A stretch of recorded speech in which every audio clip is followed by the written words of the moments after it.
સારી જીવન ભાવ મરણો ટારવા કરુણા કરી સરિતા વહાવી સુદાતણી પ્રભુ વીરતે સંજીવની સો સાતી દેખી શરિતને કરુણા ભીના હૃદયે કરી મુનિકુંદ સંજીવની સમય પ્રાભત તણે ભાજન ભરે કુંદ કુંદ રચુ શાસ્ત્ર સાથિયા અમૃતે પુર્યા ગ્રંથાધિરાજતા રામ ભાવો બ્રહ્માંડ ન ભર્યા અહો વાણી તારે પ્રશમ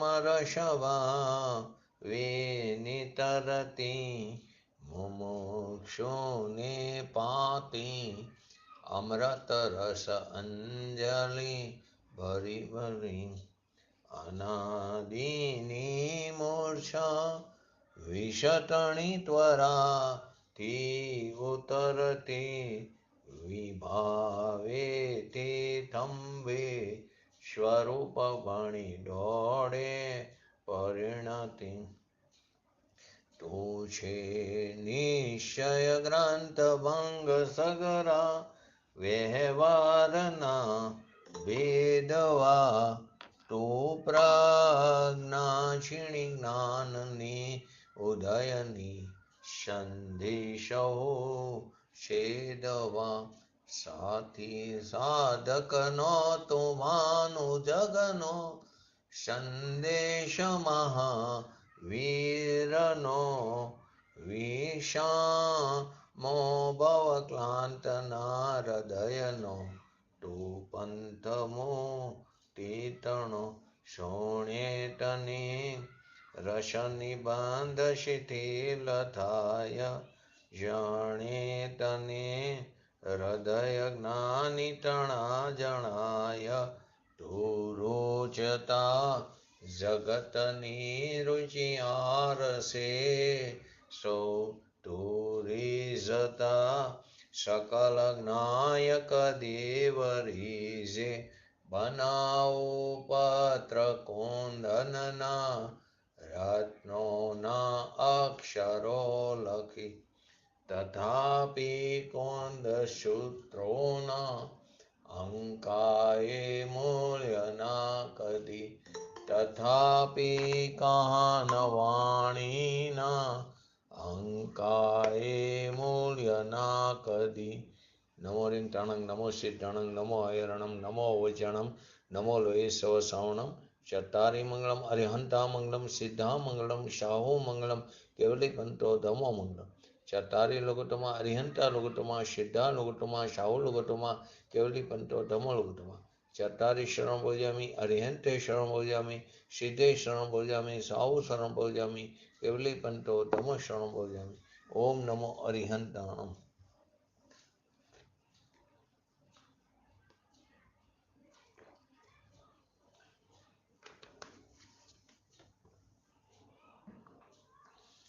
સમયસા ગ્રંથાધિરાજ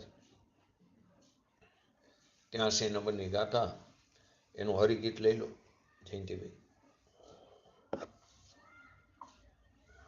આત્મા કરે નિજ નિજ મંતવ્ય નિશ્ચય નયતણું વળી ભોગવે નિજ નિજ આત્મા એમ નિશ્ચય જાણું. એમાં આપણે છેલ્લા 3-4 સ્વાધ્યાય એના થઈ ગયા. આગળ આપણે છેલ્લે અન્યને કરતો પ્રતિભાસતો નથી એ વાત લેવાની એવી. એમાં આપણે લીધું સમુદ્ર, જે પહેલેથી દ્રષ્ટાંત લીધેલું છે કે સમુદ્ર પોતાના તરંગને ઉત્પન્ન કરીને અને પોતાના તરંગને વિલય કરીને પોતે તરંગનો કરતા ભાસે છે. એટલે ઉત્તરંગ અને નિષ્તરંગ અવસ્થા. જે પોતાનો તરંગ એટલે કે જે મોજા ઉછરે છે એટલે કે એને ઉત્પન્ન કરે છે અને એ મોજા વિલય પામે છે, સમાય છે, એટલે કે તરંગને વિલય કરીને પોતે તરંગનો કરતા ભાસે છે. પરંતુ એ જે તરંગ ઉઠે છે એમાં પવન નિમિત્ત છે, પવનનો વાવવો. અને મોજા શાંત થાય એટલે શમાય છે ત્યારે પવનનું ન વાવવું એ નિમિત્ત છે. તો કે એમાં પવન જે એમાં નિમિત્ત છે એનો એ કરતા ભાસતો નથી. કોણ? સમુદ્ર. સમુદ્ર તરંગનો કરતા ભાસે, ઉઠે એને વિલય પામે, ઉત્પન્ન થઈને વિલય પામે, એનો કરતા બરાબર છે. પરંતુ પવન જે એમાં નિમિત્ત છે મોજા ઉછરવામાં ને સમાવામાં, એનો એ કરતા ભાસતો નથી. એટલે કે પવનનો કરતા ભાસતો નથી એનો અર્થ કે અન્યને કરતો પ્રતિભાસતો નથી. બસ એ વાત સિદ્ધ કરી.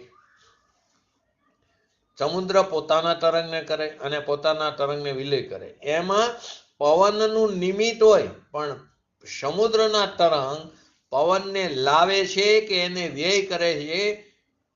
સમુદ્રનો જે તરંગ છે પવનને વાવવો અને વ્યય કરે ત્યારે પવનનું ન વાવવું, એમ એ વ્યય થાય એ માટે પવન નથી વાતો એમ છે નહીં. એનો અર્થ શું છે? અહીં સમુદ્ર પોતે પોતાનો કરતા છે, એના મોજા ઉછરે વિલય પામે, પણ પરનો કરતા નથી. સમુદ્રમાં જે તરંગ ઉઠે છે તે તરંગનો કરનાર સમુદ્ર છે. પવન એમાં નિમિત્ત છે પણ પવનનો કરનાર એ તરંગ નથી. એટલે કે સમુદ્ર પોતાની પર્યાયને ઉઠાવે ને પોતાની પર્યાયને વિલય કરે છે. એમાં પવન નિમિત્ત છે પણ પવનનો કરતા નથી. પવન એનો કરતા છે એમ અહીં અત્યારે વાત નથી લેવી. પવન એનો કરતા છે એમ નથી લેવું, પણ પવન સમુદ્રના તરંગનો કરતા નથી એટલે કે એ વાત નથી લેવી. પણ સમુદ્રનું તરંગ એ પવનનો કરતા નથી એ વાતને અહીં લેવાની છે. ઓલી તો છે જ કે પવન સમુદ્રના તરંગનો કરતા નથી એ વાત તો બરાબર, પણ એ અહીં નથી લેવી. પણ સમુદ્રનું તરંગ તે પવનનો કરતા નથી. એટલે કે એના ઉપરથી સિદ્ધાંત કે આત્મા સસંસાર અવસ્થા એટલે કે સંસાર અવસ્થા અથવા તો મોક્ષ માર્ગની અવસ્થા કે મોક્ષ અવસ્થા, ત્રણેય અવસ્થા લઈ લીધી. સાધક, પૂર્ણ અને સંસારી. તો સંસાર અવસ્થામાં પોતાના વિકારનો કરતા આત્મા છે. એમાં કર્મનો જે વિપાક છે, ઉદય છે, એ નિમિત્ત છે. પણ કર્મના વિપાકનો કરનાર જીવ નથી. કર્મનો જે ઉદય છે એ વિપાકનો કરનાર જીવ નથી એમ અહીંયા લેવાનું છે, એ સિદ્ધ કરવાનું છે. આત્માની સંસાર અવસ્થા હોય અથવા એની મોક્ષ માર્ગની અવસ્થા હોય કે મોક્ષની અવસ્થા હોય, તો ત્રણેયમાં કર્મનો ઉદય અનુદય એમાં નિમિત્ત રૂપે છે. તો કે સંસાર અવસ્થામાં પોતાના જે વિકાર આદિ ઉત્પન્ન થાય, પોતાની પર્યાયમાં રાગ દ્વેષ આદિ, એનો કરતા આત્મા અજ્ઞાન દશામાં છે. જે વાત આપણે 82 નંબર 80 થી 82 માં આવી ગયું. 75 થી 79 માં વિકારનો કરતા આત્મા નથી એ વાત આવી. અહીં એમ કે છે કે સંસાર અવસ્થામાં વિકારનો કરતા આત્મા છે, એમાં કર્મનો વિપાક નિમિત્ત છે, પણ કર્મના વિપાકનો કરનાર જીવ નથી. આ વસ્તુ ત્યારે સાંભળી ન હોય તત્વની વાત અને વ્રત તપ આદિમાં ધર્મ માનીને અનાદિકાળથી જીવ બેઠો હોય, એને કારણે એના પંચ પરાવર્તન ઉભા છે. તો કે જીવ જે છે એ જ પોતે સ્વયં અંતર્વ્યાપક થઈને સંસાર અવસ્થા હોય કે નિસંસાર અવસ્થા હોય, એટલે કે પોતાની જે વિકારી અવસ્થામાં પોતાના વિકારનો કરતા આત્મા છે. કર્મ એમાં નિમિત્ત છે, પણ કર્મને લાવવું કે કર્મનો અનુદય કરવો એ આત્મા નથી. કર્મનો ઉદય કરવો કે અનુદય કરવો એ આત્મા નથી. તત્વની વાતને ખરેખર સમજવી ખૂબ જ સરળ પણ છે ને અઘરી પણ છે. પણ જ્યાં સુધી એ તત્વને નહીં સમજી ત્યાં સુધી આપણો નિકાલ નથી, પૂર્ણ દશા નહીં પ્રાપ્ત થાય.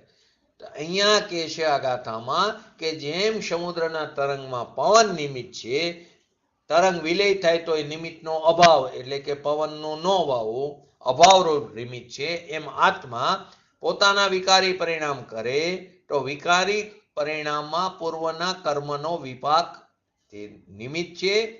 એનો અર્થ એમ કે નિમિત્તથી થયું નથી. અહીંયા એ સિદ્ધ કરવું નથી, એ તો બરાબર નિમિત્તથી થયું નથી. અહીંયા તો એ સિદ્ધ કરવું છે કે આત્મા વિકાર પોતાની પર્યાયથી કરે છે અને એ સમયે કર્મનો વિપાક તે નિમિત્ત છે, એને આત્મા કરતો નથી. કર્મનો વિપાક જે ઉદય છે એ નિમિત્ત છે, એને આત્મા કરતો નથી, નિમિત્તને લાવતો નથી કે નિમિત્તનો અભાવ નથી કરતો. તો કે પોતે સ્વયં અંતર્વ્યાપક થઈને સંસાર અવસ્થા અથવા વિકારની દશા કહો, મિથ્યાત્વની દશા કહો, રાગદ્વેષની દશા કહો, પ્રમાદની કહો, કષાયની કહો, યોગની કહો, અવ્રતની કહો, એ બધી સંસારયુક્ત દશા થઈ. એની આદિ મધ્ય અંતમાં આત્મા જ છે. એટલે કે સસંસાર દશામાં આત્મા જ આદિમાં છે. મિથ્યાત્વ કરો તો એની આદિમાં પણ આત્મા છે. મિથ્યાત્વની આદિમાં કર્મ નિમિત્ત છે. મિથ્યાત્વની આદિમાં કર્મ નિમિત્ત છે, એ આદિમાં નથી. કર્મ જે છે એ આદિમાં નથી, કર્મ નિમિત્ત છે. કર્મનું નિમિત્ત હતું તો વિકાર થયો એમ નથી. નિમિત્તથી નથી થયો, એની ખાલી હાજરી છે. પૂજ્ય ગુરુદેવશ્રીના સમયમાં આ જ વાત અગત્યની હતી. પૂજ્ય ગુરુદેવશ્રીએ નિમિત્તાધીન દ્રષ્ટિનો નિષેધ કર્યો છે, નિમિત્તનો નિષેધ ક્યારેય કર્યો નથી. પણ લોકોએ એમના અર્થનો અનર્થ કરી નાખો કે નિમિત્તને માનતા નથી. કે છે નિમિત્ત, કોઈ પણ કાર્ય થાય ત્યારે એ કારણ છે, અનુકૂળ વસ્તુ પર નિમિત્તનો આરોપ આવે છે. તો કે મિથ્યાત્વની આદિમાં કર્મ નિમિત્ત છે, મિથ્યાત્વની આદિમાં કર્મ નિમિત્ત છે, પરંતુ મિથ્યાત્વની આદિમાં કર્મ નથી. કર્મનું નિમિત્ત હતું ને વિકાર થયો એમ નથી. પરંતુ અહીં તો શું આવે ભક્તિમાં? કર્મ વિચારે કોણ, ભૂલ મેરી અધિકાય. કર્મ વિચારે કોણ? એ તો જડ છે, બિચારા, એને તો એની ખબર નથી. અને અજ્ઞાની કહે છે કે અમને વિકાર થાય એ કર્મથી થાય છે. તો એ ખરેખર ત્રણ કાળમાં શક્ય નથી.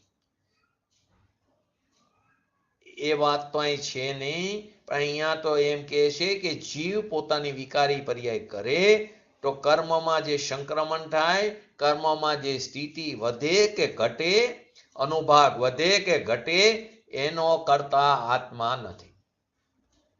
જીવ પોતાની વિકારી પર્યાય કરે, એ વિકારી પર્યાયનો કરતા અજ્ઞાન દશામાં છે ભગવાન આત્મા. પરંતુ એ વિકારી પર્યાય કરે તો કર્મમાં સંક્રમણ થાય, શાતા વેદનની અશાતામાં, અશાતા શાતામાં એ ફેરફાર થાય કર્મમાં, પણ એ પોતાને કારણે થાય, નહીં કે જીવના પરિણામ. જીવના પરિણામ તે નિમિત્ત છે. એની સ્થિતિ વધે કે ઘટે, કેમ કે ચાર પ્રકારના બંધ પડે ને, પ્રદેશ બંધ, પ્રકૃતિ બંધ, સ્થિતિ બંધ, અનુભાગ બંધ. તો સ્થિતિ વધે કે ઘટે, અનુભાગ વધે કે ઘટે, એનો કરતા આત્મા નથી. એનો કરતા આત્મા હોય તો કરતા કર્મ થઈ ગયો. એ તો સિદ્ધ નથી, અસિદ્ધ છે. તો કે આત્મા નિમિત્ત પણ નથી. તો કે નિમિત્તનો અર્થ શું? કે નિમિત્તનો અર્થ કે છે એટલું, બસ હાજરી. પણ એનાથી એમાં થયું નથી. નિમિત્તથી ઉપાદાનમાં કઈ થયું નથી. ઉપસ્થિતિ છે, બસ ઉપસ્થિતિ એટલે છે એટલું જ. જો સ્કૂલમાં હાજરી પૂરતા હોય, ટીચર પ્રેઝન્ટ પૂરતા હોય તો બોલે નામ, તો કે બસ આ શું કે યસ સર, એટલે કે હું છું, બસ એટલું જ. હું છું એમ આત્મા પોતાનો વિકાર કરે છે તો કર્મ એક નિમિત્ત છે, હાજર છે એટલું જ, બસ. પણ કર્મને કારણે વિકાર નથી થતો. અને વિકાર જે છે, વિકાર થાય તો એ કર્મને લાવતું પણ નથી પરાણે, કે કર્મનો વિલય પણ કરતું નથી. બસ છે એટલું જ. તો જીવ પોતે જ અંતર્વ્યાપક થઈને સસંસાર દશામાં, એટલે કે વિકારી દશામાં આત્મા જ અંતર્વ્યાપક થાય. વિકારો એટલે કે મિથ્યાત્વ હોય, રાગદ્વેષ આદિ હોય, અવ્રત હોય, પ્રમાદ હોય, કષાય હોય કે યોગ હોય, એની આદિમાં આત્મા, મધ્યમાં આત્મા ને અંતમાં આત્મા જ છે. કર્મ આદિમાં છે તો વિકાર થાય છે, એ વસ્તુ તો પેલા નીકળી ગઈ. કર્મ છે માટે વિકાર થાય તો પેલા કાઢી નાખો.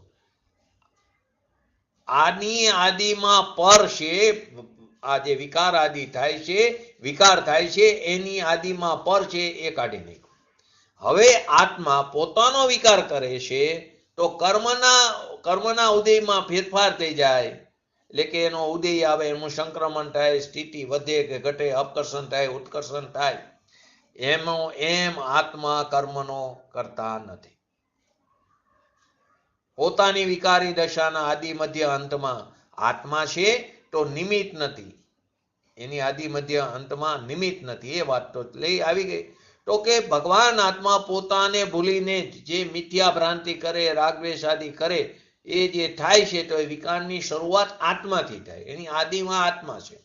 આત્મા વિના વિકારની શરૂઆત કર્મથી થાય અને વિકારનું કારણ કર્મ છે, એ વાત ઉડી ગઈ.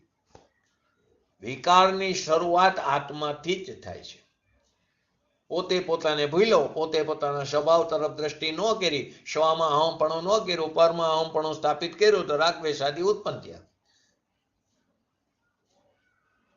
તો કે આત્મા વિના વિકારની શરૂઆત કેવી રીતે થાય? આત્મા વિના વિકારની શરૂઆત કર્મથી થાય અને વિકારનું કારણ કર્મ એમ છે નહીં.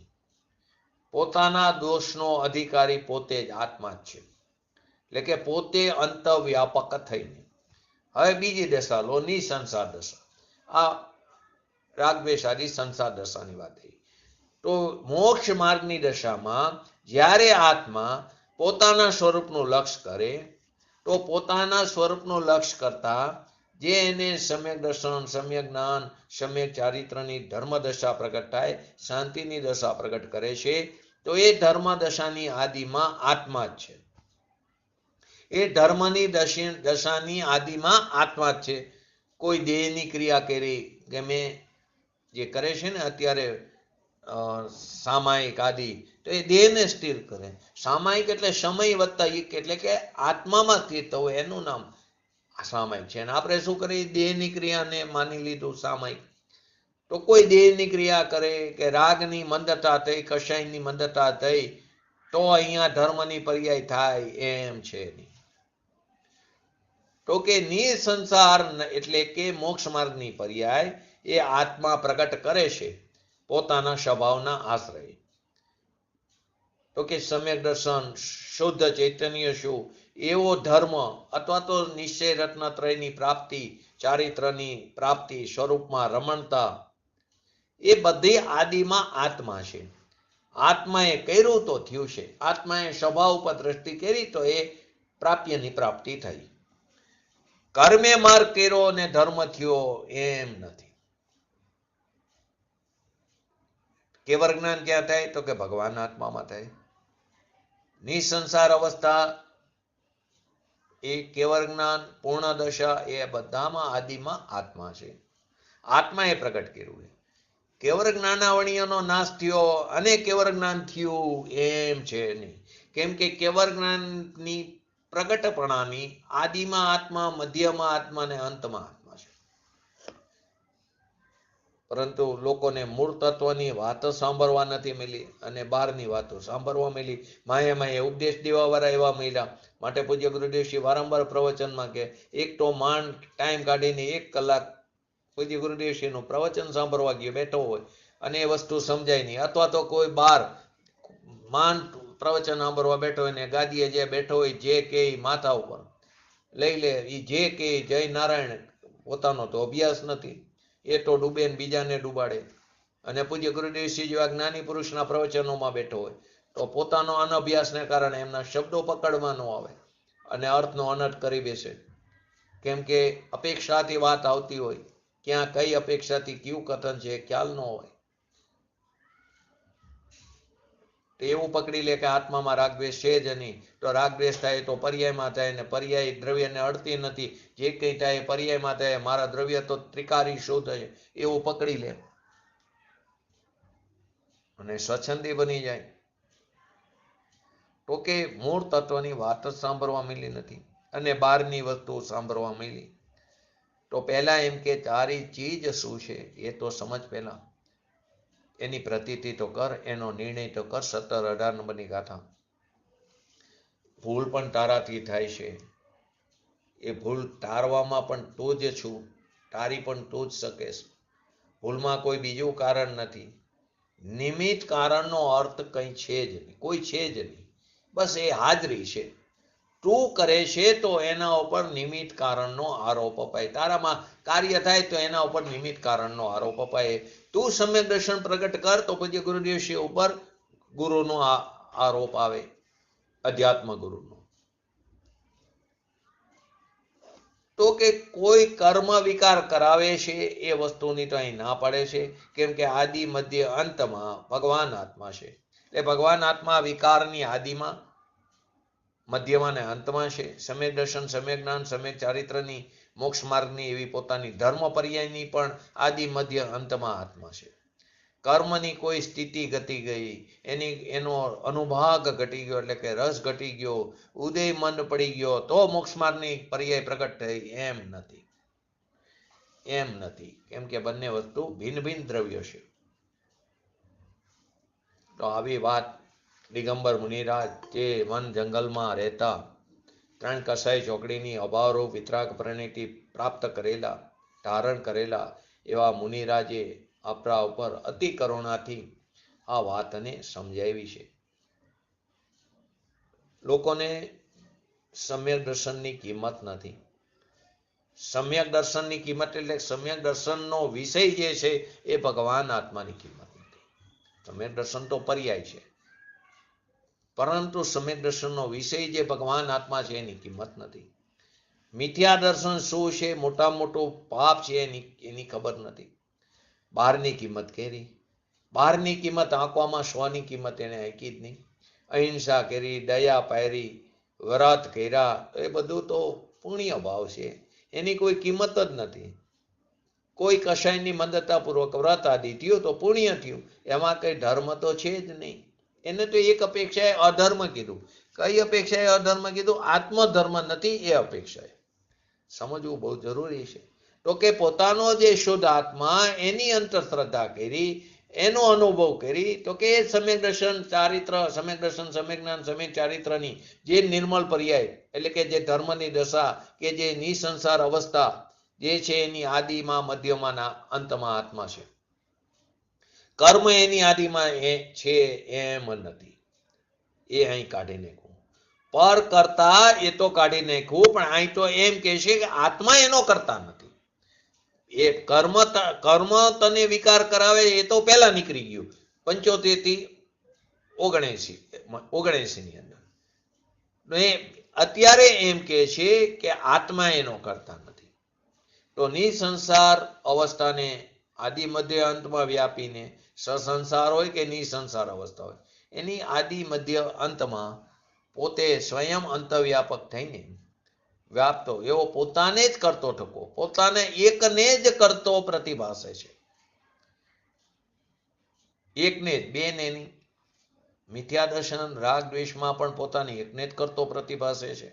સમ્યક દર્શન, સમ્યક જ્ઞાન, સમ્યક ચારિત્રની ધર્મ પર્યાયમાં પણ આત્મા એકને જ કરતો પ્રતિભાસે છે, બેનો કરતા છે નહીં. તો લોકો એમ કે બે કારણે કાર્ય થાય. એ બીજું કારણ તો આરોપિત કારણ છે. કોઈ પણ કાર્ય થાય ત્યારે ઉપાદાન કારણ અને નિમિત્ત કારણ, બે કારણ હોય, પણ કાર્ય તો તત્સમયની વર્તમાન પર્યાયની યોગ્યતાથી જ થાય, સમર્થ ઉપાદાનથી. બીજું કારણ તે તો આરોપિત કારણ છે, વાસ્તવિક કારણ નથી. સમ્યક દર્શન શું ચીજ છે, એનો વિષય શું છે, એ અનંત કાળમાં કેમ આપણને પ્રાપ્ત ન થયું, એની આપણને ખબર નથી. અહીંયા કે છે ભગવાન આત્મા વિકારપણે કરે તો એકને જ કરતો પ્રતિભાસે, એમાં કોઈ બીજાને કરતો એ પ્રતિભાસતો નથી.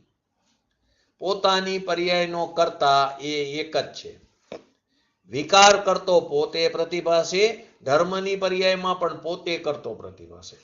બીજો છે તો ધર્મ થાય છે, બીજો છે તો વિકાર થાય છે, એમ નથી. દર્શન મૌન્યનો અભાવ થયો માટે સમ્યક દર્શન થયું, એટલે બીજો છે તો ધર્મ થાય એમ નથી. કર્મ છે માટે સંસારમાં રખડું છું, એમ નથી. પોતાને એકને જ કરતો પ્રતિભાસે છે. ભગવાન આત્મા અનાદિથી, ખરેખર જો તો આપણે નિત્ય નિગોદમાં હતા, આપણે શાંતિનાથ ભગવાન, બધા 24 તીર્થંકર લો કે અનંત તીર્થંકરો લો, બધા સાથે જ હતા નિગોદમાં. તે નિગોદમાંથી બહાર નીકળીને પોતાના સ્વભાવના આશ્રય પ્રબળ પુરુષાર્થ કરીને એ પોતાની દશાને પૂર્ણ દશાને પ્રાપ્ત કરી, પ્રગટ કરી ને હવે સાદી અનંતકાળ સુધી પોતાના સ્વચતુષ્યમાં નિશ્ચયથી પોતાના સ્વક્ષેત્રની અંદર અને વ્યવહારથી લોકના અગ્રભાગે તનુવાત વલયમાં બિરાજમાન છે અને સાદી અનંતકાળ સુધી અવ્યાભાત સુખનો ભોગવટો કરે અને તે જ જગ્યા ઉપર આપણે પણ અનંતવાર જે એવા જ્યાં સિદ્ધ ભગવાન બિરાજમાન છે ત્યાં સૂક્ષ્મ નિગોદિયા જીવો થઈને તો પરિણામોની વિચિત્રતા કે જ્યાં એક જીવ અનંત સુખને ભોગવી રહ્યો છે, અવ્યાભાત સુખને, તે જ જગ્યા ઉપર બીજો જીવ અનંત દુઃખો ભોગવી રહ્યો છે, પોતાના પરિણામોને આધીન છે. તો કે નિગોદમાં પણ વિકારનો કરતા કોણ છે? જીવ જ છે એમ પ્રતિભાસો, પણ કર્મ એના વિકાર આદિમાં છે. શરૂઆતમાં કર્મ છે નિગોદમાં જીવમાં એમ છે નહીં. જો અક્ષય અનંત નિગોદિયા જીવ કે જે અનાદિકાળથી નિગોદમાં અને અનંતકાળ સુધી નિગોદમાં ક્યારે બહાર નીકળવાના નથી, તો એનો વિકાર એનો જે થઈ રહ્યો છે વિકારની આદિમાં પણ આત્મા છે, કર્મ નથી.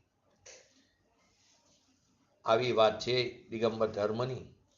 તો તત્વની બરાબર સમજણ કરવી જોઈએ. જેવું છે એવું વ્યવસ્થિત જ્ઞાન ન હોય તો સ્વરૂપની રુચિ ક્યારે પણ નહીં થાય.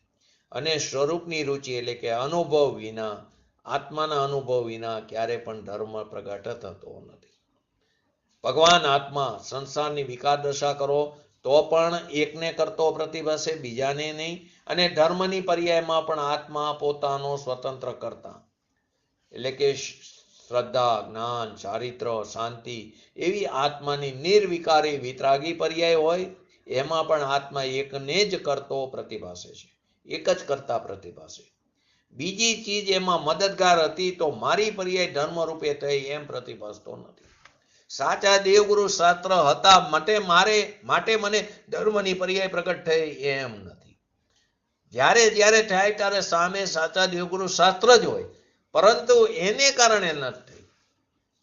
વ્યવહારમાં તો એમ વિનિ વિવેક રૂપે એમ જ કેવું પડે, હે ભગવાન તારા શરણે આવ્યો અને મને મારા સ્વભાવની પ્રાપ્તિ થઈ. પણ નિશ્ચયથી તો હું મારા સ્વભાવના આશ્રય ગયો ત્યારે મને ધર્મની પર્યાય પ્રગટ થઈ. આ ગાથાની અંદર ખૂબ જ અગત્યની આ વસ્તુઓ બતાવી છે. એનાથી પદ્રવ્યનું કર્તાપણું છૂટે, કર્તૃત્વ છૂટે એટલે એકત્વ, મમત્વ અને ભોક્તૃત્વ છૂટે. તો આત્મામાં અંતરમાં પોતાની ધર્મ દશા પ્રગટ કરે છે તે પોતાના સ્વભાવના આશ્રયથી પ્રગટ કરે. માટે તેની આદિ મધ્ય અંતમાં એ આત્મા છે, પોતાથી મોક્ષ માર્ગ થાય છે. ધર્મ એ પર્યાય છે. ધર્મ કોઈ ત્રિકારી ગુણ નથી, ધર્મ દશા છે. ધર્મ જે એક વર્તમાન સમ્યક દર્શન, સમ્યક જ્ઞાન, સમ્યક ચારિત્ર જે આત્માના આશ્રય ઉત્પન્ન થાય છે, અરાગી વિતરાગી પર્યાય છે. એ વિતરાગી પર્યાય એની આદિમાં આત્મા છે. દર્શન મંદ થયો, એનો અનુદય થયો તો સમ્યક દર્શન થયું, તો એની અહીંયા ભગવાન ના પાડે છે. જો આવે શાસ્ત્રમાં દર્શન મૌન્ય કર્મ સંસારમાં રખડાવે છે, તો માટે કર્મની પૂજા કરે ને, અંતરાય કર્મની પૂજા કરે. કર્મ તો પરદ્રવ્ય છે. તો દર્શન મૌન્યનો મંદ થયો ને અનુદય થયો તો સમ્યક દર્શન થયું એમ અહીંયા ના પડે છે. આત્માના આશ્રયે એને સમ્યક દર્શનની પ્રાપ્તિ થાય, એ પ્રગટપણું થાય, પર્યાયમાં વ્યક્ત થાય છે. આત્માના આશ્રયે શાંતિ પ્રગટ કરી તો ચારિત્રની જે શાંતિ પ્રગટ થઈ એની આદિમાં આત્મા છે. હવે આગળ એકને જ કરતો કે જે વિકાર થાય છે અત્યારે આ સમયે જે વિકાર ઉત્પન્ન થયો એની આદિમાં આત્મા છે. એની આદિમાં પૂર્વની પર્યાય પણ નથી. એક સ્ટેપ આગળ આવ્યું. જે વિકાર અત્યારે ઉત્પન્ન થયો તત્સમયની વર્તમાન પર્યાયની યોગ્યતા હતી, એ જે વિકાર ઉત્પન્ન થયો એ એની જન્મક્ષણ, એની હોનાર, એની ભવિતવ્યતા, એ પોતાના સષ્ટકારકને કારણે ઉત્પન્ન થયો, એ વાત જુદી. તો એ જે અત્યારે વિકાર ઉત્પન્ન થયો એની આદિમાં આત્મા છે, એની મધ્યમાં આત્મા અને અંતમાં પણ આત્મા. પરંતુ એ જે વિકાર ઉત્પન્ન થયો તો એની પૂર્વની પર્યાય એ પણ એની આદિમાં નથી. કે પૂર્વની પર્યાય પણ મિથ્યાત્વની હતી, વિકારની હતી, અત્યારે પણ વિકારની. તો પૂર્વની પર્યાય વિકાર હતી માટે આ નવી વિકારની પર્યાય ઉત્પન્ન થઈ એમ નથી. પોતે ભૂલ કરી, પૂર્વની પર્યાયમાં પણ પોતાની ભૂલને કારણે તે સમય પરનો લક્ષ હોવાને કારણે વિકાર ઉત્પન્ન થયો. અત્યારે વર્તમાન પર્યાય જે વિકારની પ્રગટ થઈ એમાં પણ પોતાના સ્વભાવ તરફ લક્ષ નહીં હોવાને કારણે. તો કે એક સમયમાં જીવ જે વિકારની દશા કરે એની આદિમાં આત્મા છે. વિકાર પૂર્વે હતો તો વર્તમાન વિકાર થયો એમ નથી. ભગવાન આત્મા સીધો વર્તમાન વિકાર જેટલો કરે એની વિકારની દશા અને આદિમાં આત્મા, ને એ આત્માથી જ વિકાર શરૂ થયો, કર્મથી તો નહીં. પણ પૂર્વે વિકાર હતો માટે અત્યારે વિકાર થયો એમ પણ નહીં. કર્મથી તો નહીં, એ તો પદ્રવ્ય છે, પણ પોતાની જ પૂર્વ પર્યાયમાં જે વિકાર હતો એનાથી થયો એમ પણ નથી. માટે કીધું સમયસાર એટલે ભગવાનની વાણી અને ભગવાનને બતાવવાની ચીજ. માટે પૂજ્ય ગુરુદેવ શ્રી કે અશરીરી થવાનું શાસ્ત્ર છે. અહીંયા કહે છે વિકાર પોતાથી થાય છે. વિકાર પોતાથી થાય, કર્મ તો માત્ર નિમિત્ત છે. કર્મથી વિકાર થતો નથી અને વિકારનો નાશ કરનાર આત્મા સ્વતંત્ર છે. કર્મનો અનુદય થયો માટે વિકારનો નાશ થયો એમ નથી. ખરેખર જો તો તું રાગને પણ નાશ, એ એકદમ પાછી અલગ વસ્તુ થઈ. અહીં તો અત્યારે વિકારનો નાશ કરનાર પણ આત્મા સ્વતંત્ર છે. ખરેખર તો પોતાના સ્વભાવનો મહિમા આવે તો વિકાર ઉત્પન્ન જ નથી થતો, એને વિકારનો નાશ કર્યો એમ કહેવામાં આવે. કર્મની અપેક્ષા છે તો નાશ થાય છે એમ નથી. ને હવે એની અંદર પૂર્વની પર્યાય નાખી કે પૂર્વની પર્યાયમાં વિકાર હતો તો વર્તમાન પર્યાયમાં વિકાર થયો છે, તો કે ના, એમ નથી. કેમ કે પૂર્વની વિકાર પર્યાયનો તો અભાવ થઈ ગયો. તો જેનો અભાવ થઈ ગયો એમાંથી સદભાવની પ્રાપ્તિ કેવી રીતે થાય? વ્યય થયો અને નવી પર્યાય ઉત્પન્ન થઈ, તો નવી પર્યાયની ઉત્પાદમાં પૂર્વની વિકારની અવસ્થા કારણ છે એમ નથી. આપણે ઉપાદાન નિમિત્તની વસ્તુ જ્યારે સમજી છીએ અથવા તો કારણ કાર્ય જ્યારે સમજ્યા, તો કોઈ પણ કાર્ય થાય એના કારણોમાં પૂર્વની પર્યાયનો વ્યય એ સાચું કારણ નથી. એ ક્ષણિક ઉપાદાન છે, અંતક્ષણવર્તી પૂર્વ પર્યાયનો વ્યય. પરંતુ સમર્થ ઉપાદાન સાચું કારણ તો કોણ છે? તત્સમયની વર્તમાન પર્યાયની યોગ્યતા, કાલોક્તિ પવિત્રતા. તો નવી પર્યાયના ઉત્પાદમાં પૂર્વની વિકાર અવસ્થા કારણ છે એમ તો નથી. તો કર્મ તો નિમિત્ત છે. કર્મની આદિમાં છે એમ તો છે જ નહીં, એ તો પરદ્રવ્ય થઈ ગયું. તો કે સમ્યક દર્શન, સમ્યક જ્ઞાન, સમ્યક ચારિત્રની પર્યાયની આદિમાં આત્મા છે, પ્રગટ છે. તો બીજે સમયે જે ચારિત્રની શુદ્ધતા પ્રગટ થઈ, બીજે સમયે શુદ્ધિ પ્રગટ થઈ, તો એની આદિમાં આત્મા છે. પણ પૂર્વે શુદ્ધતા હતી તો આ શુદ્ધતા આવી એમ છે નહીં. પૂર્વે નિર્મળ પર્યાય હતી માટે નવી નિર્મળ પર્યાય ઉત્પન્ન થઈ એમ નથી. પૂર્વે જે નિર્મળ પર્યાય હતી એ પણ સ્વભાવના આશ્રય પ્રગટ થઈ, અને નવી જે નિર્મળ પર્યાય પ્રગટ થઈ એ પણ સ્વભાવના આશ્રય ઉત્પન્ન થઈ. તો પૂર્વે શુદ્ધતા હતી તો આ શુદ્ધતા આવી એમ વસ્તુમાં છે નહીં. પર્યાયમાંથી નવી પર્યાયની ઉત્પત્તિ થતી નથી. એટલા જ માટે નિયમસારમાં શું કીધું? એને પરભાવ કીધું કે પૂર્વે સમ્યક દર્શન પ્રગટ થયું છે, સમ્યક જ્ઞાન થયું, તો એની આદિમાં આત્મા છે. પછી આત્મામાં ચારિત્ર પણ પ્રગટ થયું. ખરેખર તો બધું સાથે જ થાય છે, પણ દર્શન, જ્ઞાન, ચારિત્ર. તો સમ્યક દર્શન પ્રગટ થયું, સમ્યક જ્ઞાન થયું, એની આદિમાં આત્મામાં ચારિત્ર પણ પ્રગટ થયું. તો કે એ ચારિત્ર જે પ્રગટ થયું એ આત્માના આશ્રય થયું, નહીં કે સમ્યક જ્ઞાન, સમ્યક દર્શનને કારણે. તો એ ચારિત્રની પર્યાયમાં કર્મનો અભાવ કારણ ખરું કે નહીં? તો કે નહીં. ચારિત્રની આદિમાં આત્મા છે તો આ ચારિત્ર પ્રગટ થયું. ચારિત્ર પ્રગટ થયું તો પૂર્વે સમ્યક દર્શન, સમ્યક જ્ઞાનની પર્યાય હતી તો એ ચારિત્રની પર્યાય થઈ એમ છે નહીં. તો સમ્યક દર્શન, સમ્યક જ્ઞાનની પર્યાય તે કારણ થયું ને ચારિત્રની પર્યાય કાર્ય થયું એમ તો છે નહીં. કેમ કે કારણ અને કાર્ય નિયમથી એક જગ્યાએ અભેદ હોય છે. શાસ્ત્રમાં તો હવે સમ્યક દર્શન પૂર્વક ચારિત્રની પ્રાપ્તિ થાય એ નિમિત્તનું કરે. ખરેખર ચારિત્ર તો સ્વભાવના આશ્રય થાય.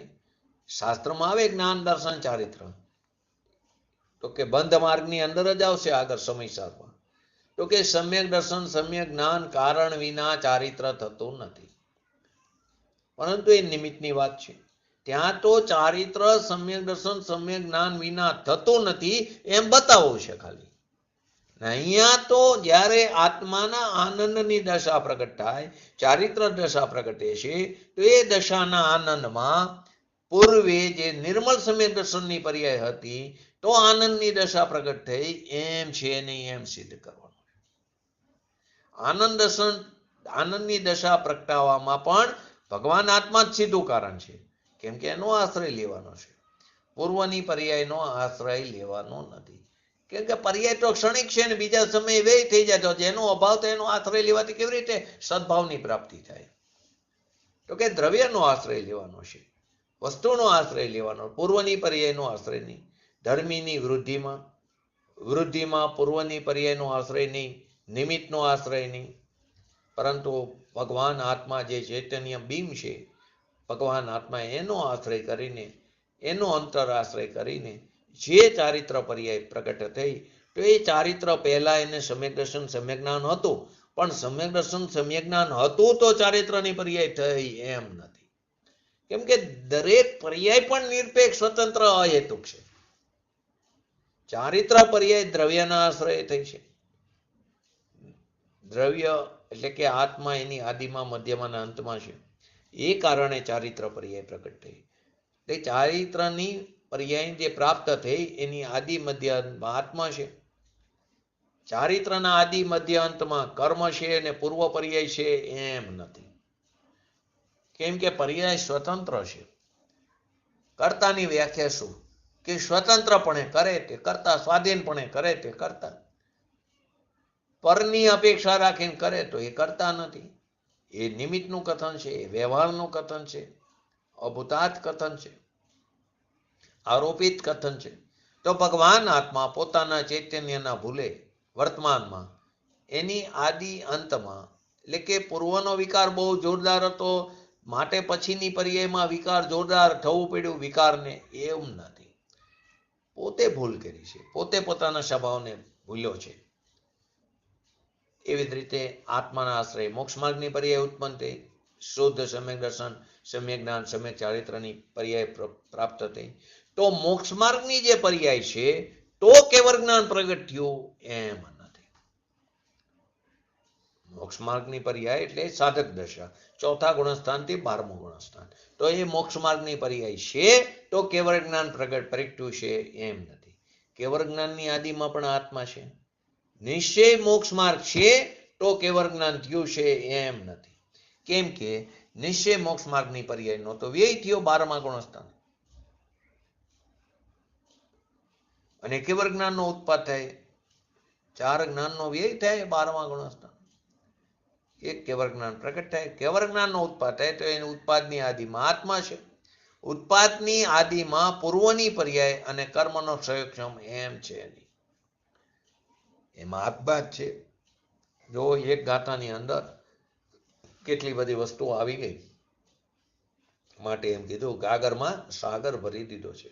પરંતુ આપણે ક્યારે વાંચવું નહીં, વિચારવું નહીં, મંથન ન કરવું, ચિંતન ન કરવું, બસ બાકીની બધી પર વસ્તુ જોવામાં જ આપણે આપણો પર્યાય આપણી વેડફી રહ્યા, સમય વેડફી રહ્યા છે. અને આપણને જેટલો સમય વીતવો એની જરા પણ ખટક નથી. જો જ્ઞાની પુરુષોને કેટલી ખટક હોય છે. પૂજ્ય બેનશ્રીને 18 વર્ષની ઉંમર, તો કે આટલા વર્ષો ચાલ્યા ગયા ને આપણને તો આટલી ઉંમર ચાલી ગઈ છતાં પણ જરાય એની ઓલી નથી. ક્યારે સમય પૂરો થઈ જશે આયુષ્યનો ખબર નથી, અને ક્યાં જઈને પટકાશું, કેવા ક્ષેત્રમાં, કેવા સંજોગોમાં પરિણામને આધીને પટકાશું. ફરીવાર આવા સાચા દેવગુરુ શાસ્ત્રનું શરણ મળવું પણ અતિ મુશ્કેલ છે. માટે કહે છે સત્સમાગમે સાંભળવું, વિચારવું, મંથન કરવું, ચિંતન કરવું, પોતાનો અભ્યાસ કરવો, પોતાનો સ્વાધ્યાય વધારવો. અને માને છે પોતાની કલ્પનાથી, અને જે એ વાત તો અનાદિથી ચાલ્યું આવે છે.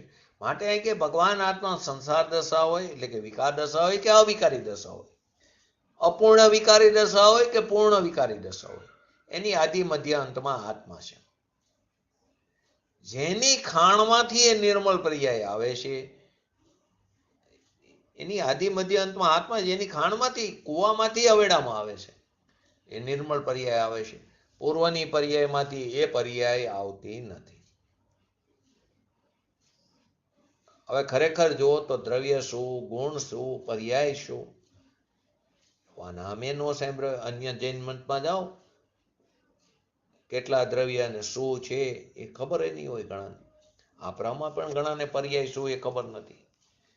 પર્યાય એટલે દશા, હાલત, અવસ્થા. પછી ક્યાં એને પૂજ્ય ગુરુદેવ શીખે બે પર્યાયની વાત કરવી, એક ઉત્પાદ વ્યય વાળી ને એક ઉત્પાદ વ્યય રહિત ની. હજી પર્યાય જ શું છે ખબર નથી. તો એટલે કે કારણ શોધ પર્યાયની વાત પૂજ્ય ગુરુદેવશ્રી બહુ ઓછી કરી છે. એટલા જ કારણે તો કે આ વિકારી દશા એ પર્યાય છે, મોક્ષ માર્ગની દશા એ પર્યાય છે, સિદ્ધ દશા એ પર્યાય છે આત્માની. એ કોઈ દ્રવ્ય ગુણ નથી. દ્રવ્ય ગુણ તો ત્રિકારી છે, એ તો એક સમયની ક્ષણિક છે. કે જેને આ વાત કોણે કરી? તો કે સર્વજ્ઞ ભગવાને, જેને એક સમયમાં ત્રણ કાળ ત્રણે લોકને અક્રમ રીતે યોગપત એક સાથે જાણ્યા. એની વાણીમાં આવ્યું છે. એની વાણીમાં આવ્યું તો વાણી તો આગમ છે, ભગવાન દેવ છે, અને ગુરુ પણ એમ જ કહે છે જેમ આ દેવ કહે છે, જેમ કહે છે એમ માને નહીં તો ખરેખર એ ત્રણેયને માનતો નથી, દેવ, ગુરુ અને શાસ્ત્રને.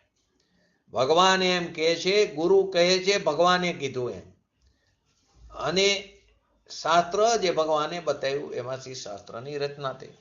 તો ત્રણેયમાં એક વાત આવી કે વિકારની પર્યાયની આદિમાં મિથ્યાત્વની હોય, અજ્ઞાનની હોય, રાગદ્વેષ આદિની હોય, અવ્રતની હોય, પ્રમાદની હોય, કષયની હોય કે યોગની હોય, આસક્તિનો ભાવ હોય. એ આદિની શરૂઆત આત્માથી વિકાર થાય છે, પૂર્વની પર્યાયથી નહીં. કર્મથી તો નહીં, પણ પૂર્વની પર્યાયથી પણ નહીં. એવું સર્વજ્ઞ કહે છે, એવું ગુરુ કહે છે, ને એવું આગમ બતાવે છે. હવે એનાથી વિપરીત માને, કર્મથી થાય તો પૂર્વના વિકારથી થાય છે, તો કે તું ત્રણેયને દેવ, ગુરુ, શાસ્ત્રને માનતો નથી. આત્મામાં શુદ્ધ સ્વભાવના આશ્રય, આત્માના શુદ્ધ દ્રવ્યના આશ્રય એને મોક્ષ માર્ગ પ્રગટો. પછી કેવળ જ્ઞાન જ્યારે થાય છે ત્યારે તે પણ આત્માના આશ્રય થાય. પૂર્વની પર્યાયના આશ્રય કેવળ જ્ઞાન થતું નથી, કેમ કે પૂર્વની પર્યાયનો તો વ્યય થઈ જાય છે. તો પ્રગટ થાય એ દ્રવ્યના આશ્રય થાય. કેવળ જ્ઞાનની આદિમાં આત્મા છે,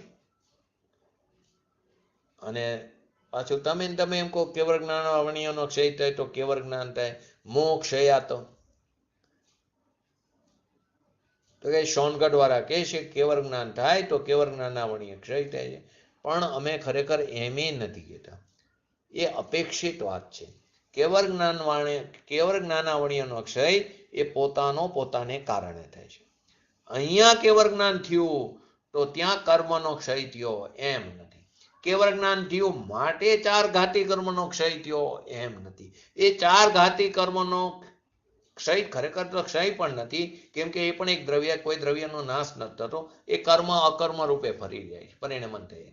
એ પોતાની યોગ્યતાથી ત્યારે જીવની એ પૂર્ણ દશા પ્રગતિ એ નિમિત્ત છે. તો પોતાને અનુભવતો થકો. હવે આગળ એક શબ્દ, પોતાને અનુભવ થકો. પોતાને એકને જ કરતો પ્રતિભાસે છે, પરંતુ અન્યને અનુભવતો નથી પ્રતિભાસતો. કર્મના નિમિત્તને જીવ કરે છે, કર્મમાં સંક્રમણ કરે, એની સ્થિતિ ઘટાડે એમ કરતો પ્રતિભાસે. એની આદિ મધ્ય અંતમાં તો નિષેધ કર્યો કે એ પોતાની પર્યાયને કરે, પણ ક્યાંય પરની પર્યાયને આત્મા ન કરે, પરંતુ અન્યને એટલે કે પોતાની શ્રદ્ધા, જ્ઞાન, શાંતિને એને વિપરીત કરી. આત્મા પોતાનામાં વિકાર કરે, પણ કર્મ પણ કરે તો એ કર્મને પણ કરે, કર્મની અવસ્થા પણ પલટાવી દે એમ નથી આત્મા. પોતાના મોક્ષ માર્ગની પર્યાયને કરે તો કર્મનો અભાવ પણ સાથે કરે. એક ગુવારે એક ગાયને ચરાવે, ચાર ગાયને ચરાવે, વાંધો શું કે નહીં. પોતાને મોક્ષ માર્ગની પણ પર્યાયને કરે તો કર્મનો અભાવ પણ સાથે કરે એમ છે નહીં. હવે આગળ આ કર્તાની વાત એવી, હવે ભોગતાની વાત. ભાવક ભાવ્ય ભાવનો અભાવ. એવી જ રીતે આ જીવ ભાવ્ય ભાવક ભાવના અભાવ.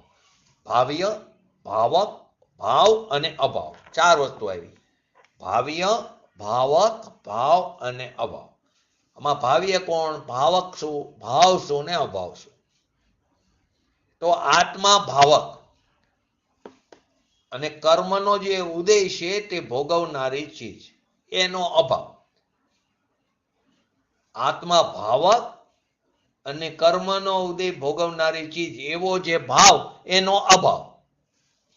એટલે કે આત્મા ભાવક ભોગવનાર, આત્મા ભાવક એટલે ભોગવનાર અને કર્મનો ઉદય ભોગવવા યોગ્ય એવા ભાવ્ય ભાવક ભાવના અભાવને લીધે.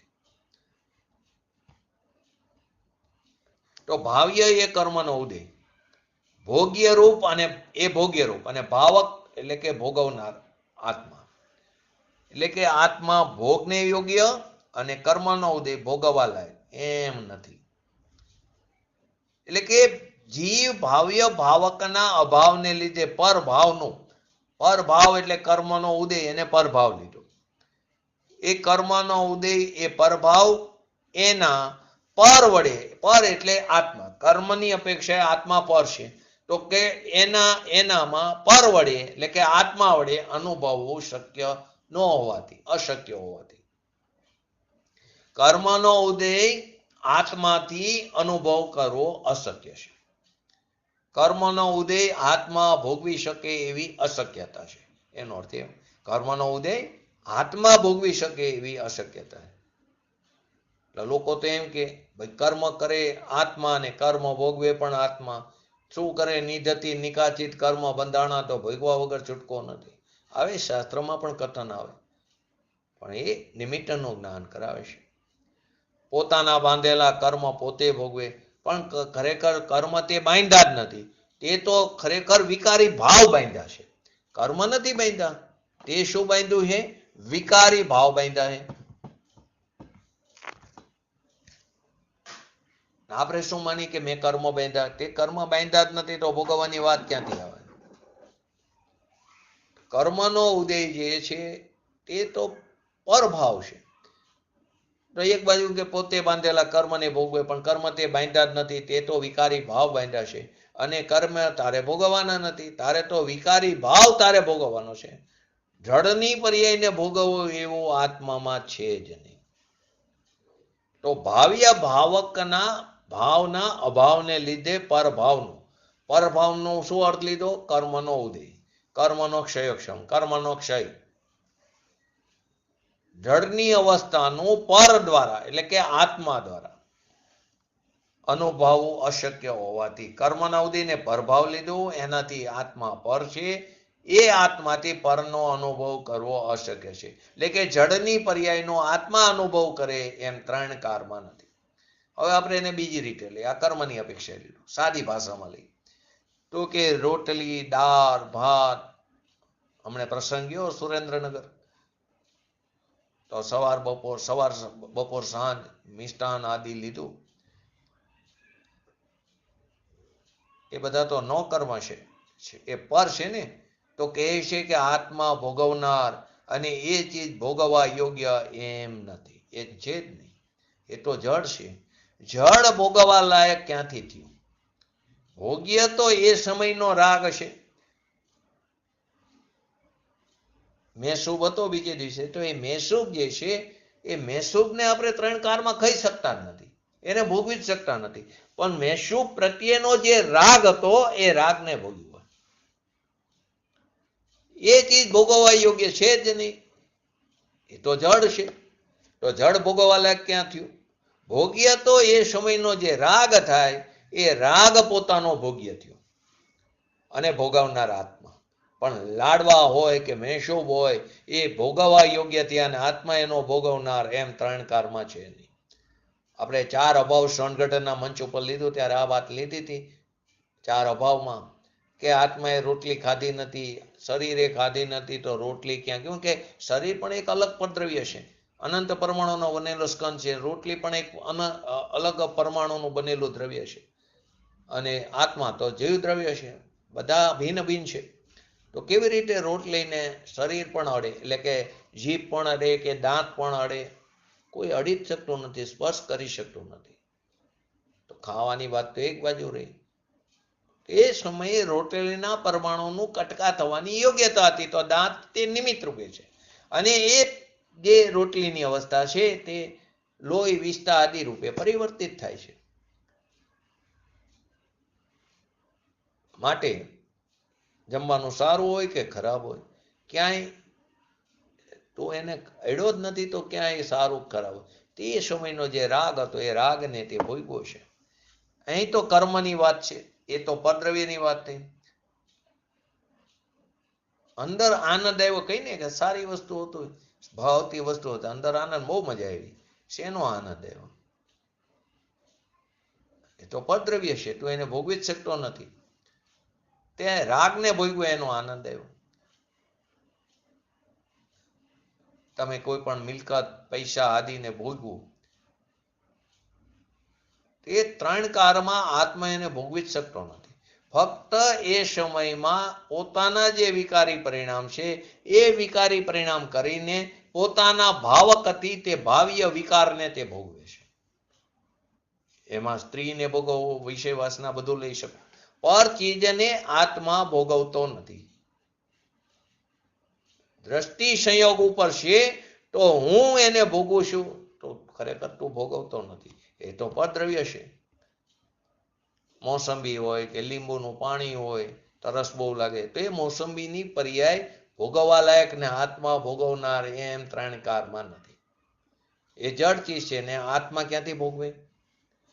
એના અસ્તિત્વમાં હોય તો ભોગવે. એના અસ્તિત્વથી બહાર છે, પોતાના અસ્તિત્વમાં છે જ નહીં. મૂર્તિક છે, એ પોતાના અસ્તિત્વમાં નથી. એનું અસ્તિત્વ તો પર છે. પરના અસ્તિત્વમાં પોતાનું અસ્તિત્વ જતું નથી. પચતુષ્યમાં સ્વચતુષ્યનો અભાવ છે. ગયા વિના ભોગવવું કેવી રીતે થાય? અહીં તો કર્મની વાત છે. જો પાછું તત્વસૂત્રમાં આવે, વિપાકો અનુભવ, કર્મનો વિપાક આવે તો આત્માને ભોગવવું પડે. એ નિમિત્તનું કથન છે. તત્વસૂત્રમાં છે વિપાકો અનુભવ, 10 લક્ષણી ધર્મની અંદર આવે છે. તો કે આ જ જીવ ભાવ્ય ભાવક ભાવના અભાવને લીધે પર ચીજ કર્મ એ ભોગવવા લાયક ને આત્મા ભોગવનાર એવો ભાવ, એટલે ભાવ્ય ભાવક ભાવ, ત્રણ શબ્દ. અને તો ભાવ્યના કર્મનો ઉદય એ ભોગવવા લાયક, આત્મા ભાવક એવો ભાવ, એનો અભાવ, 4 શબ્દ થઈ ગયા. એ આત્મામાં કર્મ જે ભાવ્ય ભોગવનારી ચીજ, આત્મા ભાવક એવો જે ભાવ, એનો અભાવ. 7 તત્વો પહેલા તો સમજવા પડે, તો આ વસ્તુ જલ્દી સમજાય છે. 7 તત્વોમાં આશ્રવ તત્વ એ ભિન્ન તત્વ છે, જ્ઞાયક તત્વ એ ભિન્ન તત્વ છે. તો આશ્રવ તત્વને આત્મા ભોગવી શકે નહીં, એ અહીંયા વાત કરી. અજ્ઞાન દશામાં આશ્રવ તત્વને, પુણ્ય પાપને. પણ કર્મનો ઉદય ભોગવે, આશ્રવ તત્વને આત્મા ભોગવી શકે જ્ઞાન દશામાં, અજ્ઞાન દશામાં તો એ ભોગવે છે આશ્રવ તત્વને, પુણ્ય પાપને આદિને, એટલે કે રાગ દ્વેષ આદિને વિકારને ભોગવે છે અજ્ઞાન દશામાં. પણ કર્મના ઉદયને ભોગવે એવું તો આત્મા ત્રણ કાળમાં, જ્ઞાન દશા હોય કે અજ્ઞાન દશા હોય, ભોગવી શકતો નથી. અજ્ઞાન દશામાં વિકારને ભોગવે છે 80 થી 82. અજ્ઞાન દશામાં પુણ્ય પાપના વિકલ્પ, રાગ આદિ એનો કરતા ભોગતા થાય, પણ કર્મનો કરતા ભોગતા આત્મા અજ્ઞાન દશામાં પણ નથી. તો ભાવ્ય ભાવકના ભાવના અભાવને લીધે પરભાવનું, પર દ્વારા, પર વડે અનુભવવું અશક્ય હોવાથી સંસાર હોય દશા હોય કે સંસાર રહિત દશા હોય, પોતાને એકને જ અનુભવતો પ્રતિભાસે. એને આદિ મધ્ય અંતમાં બધામાં ભગવાન આત્મા જ છે. ભગવાન આત્મા સંસારમાં હોય કે વિકારી દશામાં હોય તો વિકારનો અનુભવ કરે, તો એની આદિ મધ્ય અંતમાં આત્મા છે. કર્મનો ઉદય છે તો અહીંયા વિકાર ભોગવવો પડે એમ નથી. અને પોતાનો વિકારને ભોગવે છે એની આદિ મધ્ય અંતમાં આત્મા છે, તો કર્મનું ભોગવવું પણ એમાં છે એમ નથી. શાસ્ત્ર શું કહે છે એની ખબર નથી, એની પોતાની કલ્પનાથી શાસ્ત્રનો અર્થ કાઢી બેસે છે. અનાદિથી એમ જ કર્યું, ખરેખર પોતે પોતાને ઠગ્યો છે. ઠગવા વાળું બીજું કોઈ નથી. અરે મને ઠીકો, આપણે એમ કહીને શું કરી કે આ માણસે મને ઠીકો, આને આમ કર્યું, મને શું કરી, ખોટા દેવગુરુ શાસ્ત્ર મળી ગયા. કોઈ તને ઠીકો નથી, તે જ તારી જાતને ઠીકો, તું તારી પર્યાયને કારણે ઠગાણો છે. તો પર વડે અનુભવવું અશક્ય હોવાથી કેવરીને પણ દિવ્ય ધ્વનિના કરતા કેવું અશક્ય છે, અને દિવ્ય ધ્વનિને ભોગવવું કેવું એ પણ અશક્ય છે. ભગવાન દિવ્ય ધ્વનિને ભોગવે છે અથવા લોકાલોક ભગવાનને જાણે, લોકાલોકને ભગવાન જાણે તો લોકાલોકને ભોગવે એમ છે નહીં, એમ છે જ નહીં. પોતાના આનંદને ભોગવે છે અને ભોગવનાર આત્મા છે. ભોગ્ય યોગ્ય પોતાની દશા છે અને ભોગવનાર આત્મા છે. કર્મની દશા ભોગવવા યોગ્ય છે અને આત્મા ભોગતા છે, એમ કઈ રીતે બને? જેને આત્મા અડતો નથી, આત્મા કર્મને કદી પણ અડતો નથી, અડતો જ નથી. એ તો પદ્રવ્ય છે, જડને અડે નહીં તો એનો ભોગતા કેવી રીતે થાય? સત્યતા એ છે કે તારી પર્યાયમાં આચાર્ય ભગવાન એમ કહે છે, તારી પર્યાયમાં તું હરખ શોકનો જે ભાવ કર, તું હરખ શોકને ભોગવ, પણ બીજી ચીજથી ભોગવો એમ નહીં. બીજી ચીજને તું ભોગવી શકતો નથી. ઘણા એમ કે શું કરી, પૈસા તો ઘણા મળ્યા, મળ્યું હોય તો ભગવાને દીધું હોય તો મળ્યું હોય ને, તો ભોગવવામાં શું વાંધો હોય? તું ભોગવી શકતો જ નથી. ઘણા એમ કે હું ગાડીમાં, મને મોટર ગાડી આ બધી સારી સારી, તો દેખવામાં પણ ભીન છે. આત્મા આત્મામાં છે, શરીર શરીરમાં છે, મોટર મોટરમાં છે. અનેક દ્રવ્ય દેખાય છે ને ત્રણેય, તો અનેક અનેક એક અનેકપણે રહીને એકમાં પોતામાં રહે છે. શરીર શરીરમાં રહે, આત્મા આત્મામાં રહે, મોટર મોટરમાં રહે છે. પરમાં રહે છે એમ ક્યાં દેખાય છે? મોટર ભીન, શરીર ભીન, આત્મા ભીન, તો અનેક થયા. તો અનેકમાં એક એક પોતપોતાના માર્યા. અનેક ક્યારે થયા? એક એકમાં રહ્યા તો અનેક થયા. જો મોટરમાં બેસી ગયો અને એક મહિનું, તો બે એક થઈ ગયા, તો અનેક એક થઈ ગયા, તો અનેકનું અનેક પણ ન રહ્યું. તો કે વિષય વાસનાના કારમાં પણ આત્મા વિષય વાસનાને ભોગવનાર, વિષય વાસના ભોગવવા યોગ્ય, આત્મા એનો ભોગતા. અજ્ઞાન દશામાં વિકાર થયો ને, વિકારને ભોગવનાર. પણ વિષય વાસનાના કારમાં શરીર, ઇન્દ્રિય, માંસ, હાડકા, ચામડા, આત્મા ભોગવે છે એમ ત્રણ કારમાં શક્ય નથી.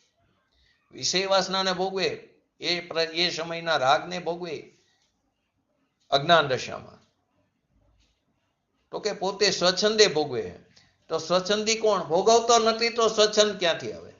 ભોગવવા એ યોગ્ય તો પોતાની વિકારી દશા અજ્ઞાનમાં, પણ ભોગવવા એ યોગ્ય શરીર અને ઇન્દ્રિય, લાડવા, દાળ, ભાત, પૈસા, મિલકત ત્રણ કારમાં નથી એમ કે છે.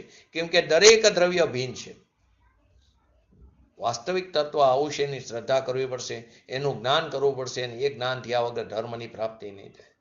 તો સંસાર અથવા સસંસાર અથવા નિસંસાર, એ અવસ્થા પોતાને અનુભવ થકો, પોતાને એકને જ અનુભવતો પ્રતિભાસે છે. પોતાના મોક્ષ માર્ગમાં પણ સમ્યક દર્શન, જ્ઞાન, ચારિત્ર, આનંદનો જ અનુભવ છે. એ અનુભવની આદિમાં આત્મા, મધ્યમાં આત્મા અને અંતમાં આત્મા છે. એ મોક્ષ માર્ગની પર્યાય ભાવ્ય નામ ભોગવા લાયક છે અને આત્મા ભોગતા છે. પણ એ ભોગવવાની દશામાં, અનુભવની દશાની આદિમાં કર્મ હતું, મંદ કર્મ હતું, માટે ભોગવવું પડ્યું, ભોગવવું થયું એમ છે નહીં. અને પોતાનો આનંદ ભોગવવાના કારમાં પોતાનું ભોગ્ય જેમ પર્યાય થઈ, એમ કર્મના ઉદયનું પણ ભોગવવું થયું એમ નથી. એ જડ કર્મના અભાવરૂપ ભાવને ભોગવવું થયું એમ નથી. આનું નામ ભેદ જ્ઞાન.